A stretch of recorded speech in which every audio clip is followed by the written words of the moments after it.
What RPM is that? What RPM is that? 1,000. That's 1,000 RPM.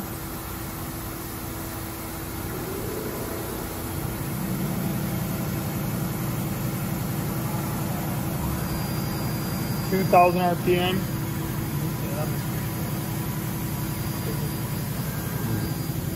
All right, I gotta change What? the spindle.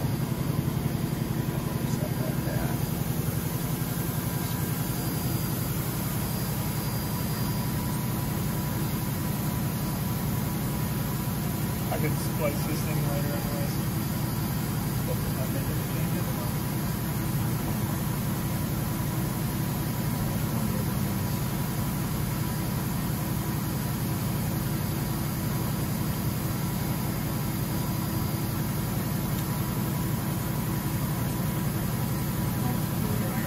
Yeah, no worries. You can shut it down. We'll go to the other spindles then.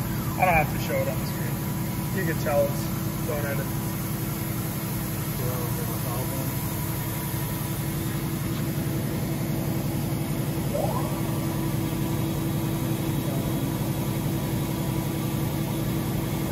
Yep. 2,000 RPM.